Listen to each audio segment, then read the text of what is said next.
Well, hey everybody, John Retlin here, and this is a retro review of WCW Spring Stampede 1999. And you're going to see other WCW themed shows in this month and throughout the year. A few TNA, back when they were TNA instead of Impact Wrestling now. A few retro reviews of those shows.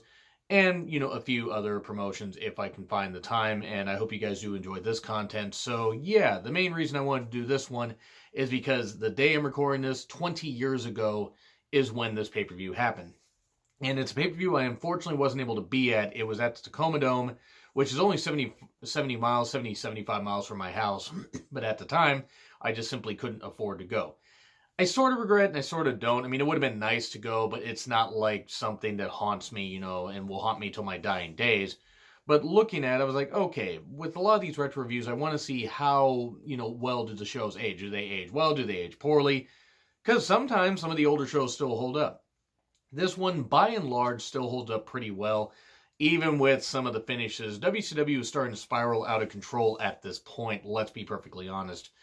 Even though the ratings are still pretty good, they would not be able to beat WWE in really any ratings, like maybe with the exception of a couple segments, but overall, WCW is just sinking fast. However, the crowd was pretty goddamn hot. You had some video packages that hyped up the main feuds, like the four corners WCW title match, Goldberg versus Nash. And then you would get video packages for the other matches throughout the night. You had Bobby Heenan, Tony Schiavone, Mike Tenay on commentary. And, well, yes, at times they joked around like they always do. They added quite a bit to, the product. And are a really underappreciated trio. I mean, I'd have to really look at a lot of trios, like, on commentary and wrestling. But they're pretty goddamn good. Opening match is Blitzkrieg versus Juventud Guerrera, and fun fact, I had to look up about Blitzkrieg because the guy only wrestled for like just over 5 years, maybe 5.5 years, and retired at the age of 24, I guess, to become a computer technician. He was actually pretty good in the ring. Now, I mean, he obviously found a better job, and all the best of luck to him, as I'm sure, he's been doing pretty well for almost 20 years being out of the ring, because I think he retired in October of 1999. But this was a pretty good match. I mean, the crowd was pretty hot right off the bat. Blitzkrieg was kind of unknown to WCW audiences, even though he had wrestled a little bit for them because he had signed a contract recently. Hoovy grounded him a little bit. I mean, he did do some dives. The workhorse dive, Blitzkrieg doing pretty damn well, and Hoovy taking to the air as well. But since Blitzkrieg was faster than Hoovy, all things considered, even though Hoovy was still pretty damn young at this point, he had been in the business a whole lot longer. There was some great stuff. I mean, you did have, Blitzkrieg coming back. There were some good near falls, but a super Hoovy driver pins Blitzkrieg for the 1-2-3. And the idea behind this match is whoever won would get to face a Cruiserweight champion, who would be Rey Mysterio, on the following Nitro. And WCW tended to do that a lot with the Cruiserweight division, sometimes even the tag team division. They would kind of hot potato titles around a little bit, and it kind of got annoying. And it would only get worse in 2000 when they really hot potato titles around a whole lot. But this is a good opening match. Nothing spectacular. I mean, it was a basic, standard cruiserweight match with some good flippy shit. But then you get a match that just wasn't very good because it was a hardcore match between Bam Bam Bigelow and Hack, a.k.a. Sandman, with Chastity. I don't know who Chastity is. I got nothing against her. I just have no idea who she is. But hardcore match, and what the fuck do you expect? One, Hack just couldn't fucking wrestle at all. I'm not saying that anybody ever said he could. The guy was fucking rotten. Now, rotten person? I don't think so. I actually haven't heard that much about him, but being a bad person. But good God, the guy was fucking brutal to watch in the ring. Bam Bam had to carry most of this match because Hack just wasn't... I'm not saying he was careless in the sense he would try to hurt people, but he would just like, hey, this seems like good shit. And he would just hurl shit like badly or do a bad move, or just do something out of the blue, and it just seemed like nothing was planned. I mean, I'm not saying pre-plan these spots and all in everything and make these hardcore matches just all staged and whatever, but at least go over some stuff because some of this really could have fucking hurt. There was this big old stagecoach wagon in the entranceway, and Hack dived off of it onto a table, slamming Bam Bam Bigelow through a table. There was more weapons, some headshots. The headshots still make me cringe. I'm going to get to some other headshots here a little bit later. Hack hurt his knee trying to do a wrestling maneuver. Good job. There was ladder usage hack, got a swanton on the ladder. I believe it was like, I forget exactly what he used to call it in ECW. But, that was, that was, I mean, that was okay. He was never an athletic guy by any stretch of the imagination. It's amazing that he got as much money as he got outside of ECW. He was perfect for ECW because they mixed everything together and Sandman fit perfectly, even though for a time he was over in WCW. Maybe they just want something new. But good God, he got thrown through a table because there was this one point where he got up on this ladder and he set up this table between the guardrail and the ring apron, which, as we know, is the hardest part of the ring. And then he fell off the ladder, went through a table. There was fire extinguisher usage, where Bam Bam fire extinguished Chastity, even spraying it up her skirt. Lovely. And then, oh boy. Yeah, we got greetings from Asbury Park, the driver, through the table. Bam Bam wins, 1, 2, 3. Good, because Hack certainly didn't deserve to win. I mean, he didn't. I'm sorry. I don't have anything against the guy as a person, but the guy was fucking rotten as a wrestler. Just never interested me. Then we get Scotty Riggs versus Mikey Whipwreck. Throwaway match, even though I feel bad for saying it, because Scotty Riggs actually is pretty underappreciated talent. Same with Whipwreck. Whipwreck, for as little time as he had wrestling full time, was actually pretty good. Not great, but pretty good. And could pull off some pretty good moves, and I think should have been used better by WCW. But I guess he was injured and he was going to take most of that year off anyway. But Mikey came out hot. Then he got thrown into the guardrail doing this really brutal spot. I think he had a bad neck or whatever, which if he didn't, he did after that. That looked pretty bad. There were some rest holds. Yeah, a little bit of a comeback, but in the end, big flying forearm from Riggs, 1, 2, 3. Okay match. I do wish the Riggs had been used a little bit better. As a singles competitor. He was fine in his team with Bagwell, as I thought they complemented each other pretty damn well. And thankfully, no Bagwell on this show. I can't remember if he was injured or what, but 9 matches on this card, and they kept the backstage stuff pretty light. I think, actually, if I remember right, it was just mainly video packages before some of the matches, and then they just went with it. There was this point with WCW.com or WCW Radio or whatever. You had Ray and that idiot Mark Madden, and then some other guy. And not the other guy's an idiot. It's just Madden, of course, was like 3 times the size of Ray, which then again, Ray's short, but good God, that was pretty freaking revolting. But anyway, we then get Conan versus Disco Inferno, a loud Disco sucks chant, as there should be. Disco's pretty fucking rotten. He was rotten in 99 and is still somehow wrestling sporadically in 2019. I just don't fucking get that. Impact, what the fuck are you doing? Again, I will be actually doing some retro reviews of Impact Wrestling shows. Well, when they were labeled TNA. In fact, Lockdown 2009 will probably be up sometime after this review goes up. So yeah, look forward to that. As I actually enjoyed that one because I actually own that pay-per-view. But anyway, yeah, it was this match was there was some rest holds by Disco because Disco really can't fucking work. He could never fucking wrestle. Few close near falls where things picked up a little bit, and instead Disco gained the last dance, the bad Stone Cold Stunner. Conan hit it, 1, 2, 3. I guess backstory here was Conan had made like some kind of rap video and it was dissing Disco. The angles and stuff and the reasoning behind some of these feuds were kind of shit. And then Kidman versus Rey Mysterio for the Cruiserweight title. Both guys were tag team champions at the time. I mean, they were the tag team champions, not like Team Hell No, I'm the tag team champions. But this was pretty goddamn terrific. And Rey was the champion at the time, the Cruiserweight champion. And whoever won would face Hoovy. Not later that night, but on Nitro. It would have been interesting if they had him face off later that night because you could have cut a couple of the other matches down by about maybe, 3 to 5 minutes each and maybe have that title match. I would have actually liked to have seen that. Both men did do some great dives. There was this one point where Ray did a Hurricanrana outside, but hit his head on the steps, and he really knocked himself for a loop. And so, by the way, when Ray was unmasked, not that the mask would have fucking helped there, but Ray was knocked pretty fucking loopy at that point. It was a bit scary.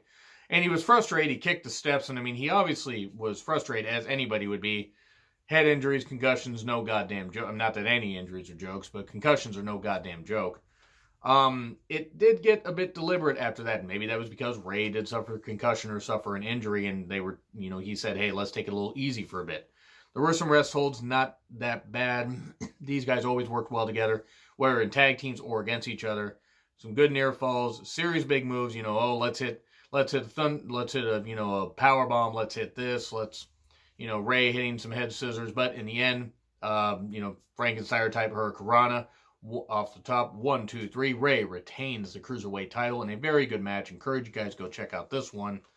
And then we get recaps of the building feud between Benoit Malenko, Raven, and Saturn. I mean, obviously 2 teams, Benoit Malenko versus Raven and Saturn. And even Arn would accompany Benoit Malenko's. They were still trying to have the 4 Horsemen thing happen in 1999. I love the 4 Horsemen, but it wasn't fucking working, especially considering Arn Anderson was out of the ring and they didn't have anybody else to really fill the void. It was good. This was actually a really good, hard-hitting tag team match. It's a little hard for me to analyze a Chris Benoit match without thinking to, what happened at the end of his life and what he ended up doing. But put in a bubble just focusing on the career, which is hard to do, focusing on the in-ring. Really good stuff. Saturn did end up going through a table. There was some great, great double teaming, especially by Benoit Malenko. Raven and Saturn, while not the crispest guys in the ring, especially Raven. I mean, look, I love Raven. He just did a lot of shit on the fly. And a lot of times it worked. Sometimes it didn't. I would say that Raven was one guy they maybe should have made a singles champion a little, maybe not too often, but a little more often than they did, because he was only U.S. champion for like a day, and they lost it to Goldberg. I think he was TV champion for a little bit. But him and Saturn were a pretty good goddamn team. I will sing Raven's praises as far as him being somebody that is underappreciated. I just noticed that sometimes this stuff seemed to have been done on the fly. Or maybe that's just how the match was called. I don't fucking know. But good stuff. That diving headbutt. Good God, that diving headbutt. I always think when I see a Benoit match, is that what did? Is that what did? Is that the one to set him off? Is that the one to send him down the downward spiral? But there was this one point where it looked like Raven was going to beat Dean Malenko. But then Arn interfered. But just set a chair on Raven. And then Benoit did a diving headbutt onto the chair, onto Raven. Ouch. And then Malenko got his arm across Raven. 1, 2, 3. Very good match. And for all WCW's faults at this point, there were a lot of them, especially in the main event. I mean, not this particular main event, but the main event scene. They did really good with their tag team division. Their cruiserweight division was still pretty on fire, even though some of them, were getting a little grounded. And yeah, they had some talent, They had an exodus of talent soon after this, I think, like later this year. And the U.S. title feud was decent. TV title by this point was like pretty much dead. I think they had, by, I want to say by later 99, I think by November 99, that was it. I think Scott Hall even threw in the fucking trash. But the tag team division was especially on fire, even until the dying days. But this was good stuff. I really did enjoy this. I encourage you guys to check this out, even if it's going to be difficult for you to see Benoit in this light. And then we get Scott Steiner versus Booker T, U.S. title finals. And this was a bit messy how they got here. Booker T was also TV champion. And this should have been called Scott Steiner Yells at the Tacoma Dome Fans, the match.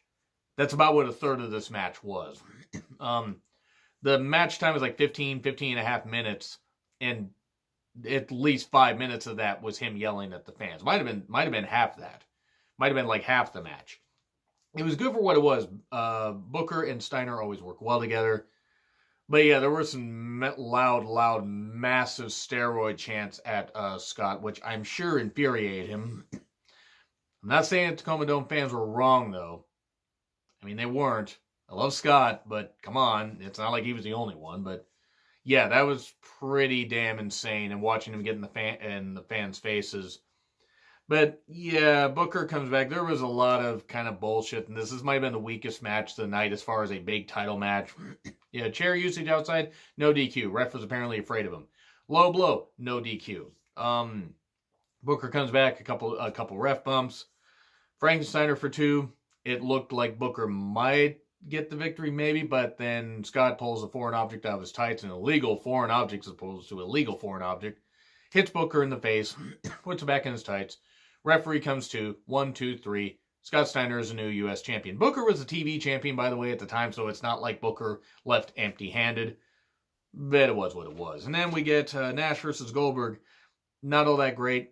It wasn't as much as these two guys had some good chemistry and have great chemistry. It did have a big fight feel. Luger and Liz, were at ringside for this match with Nash. And Nash leapfrogging, Goldberg was about the best spot of it. Like, Nash, of course, did the leapfrog, tore his quad. Luger did interfere, but then it would end up costing, Nash spear, jackhammer, pin. So Goldberg gets his revenge for the loss he had at Starrcade 98. It's unfortunate they really know what to do with Goldberg after this. I mean, yeah, losing eventually was fine, but they cooled him off so much in just a few weeks that by Sold Out 99, no one gave a shit.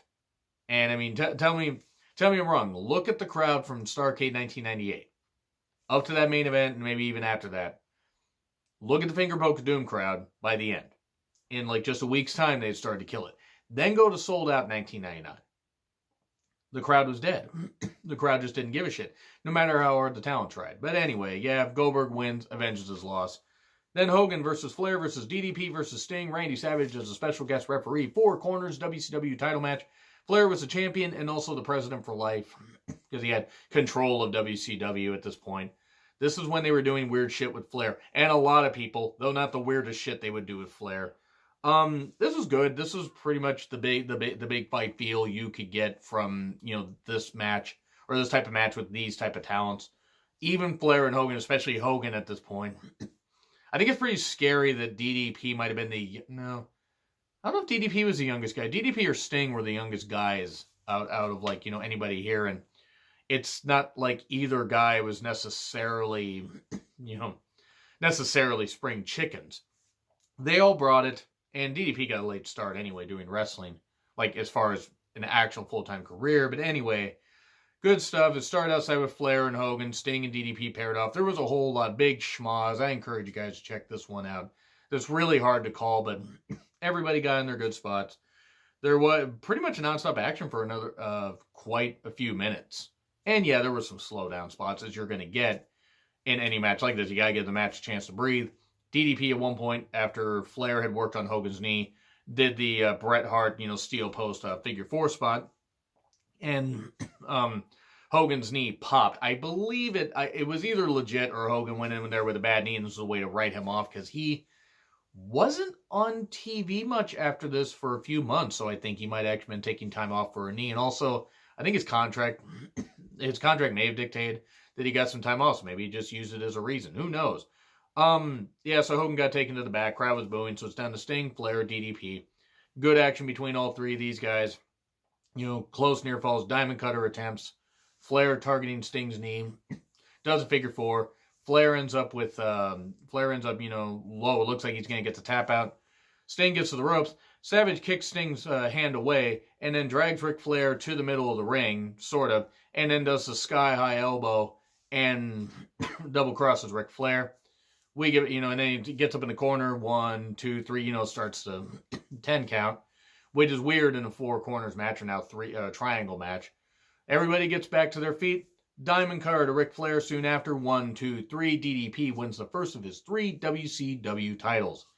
A good way to end the show. I normally don't grade retro reviews, but I would say B. This is a solid show, even with some of the matches that weren't all that great. That main event in particular.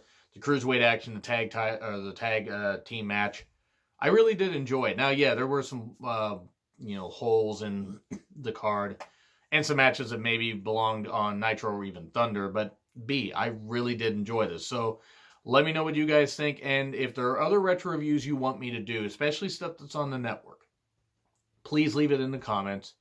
But also check out my Twitter because I'm gonna update people on what retro reviews I'll be doing throughout the, coming weeks and months. Anyway, like, share, subscribe, Twitter handle in the description.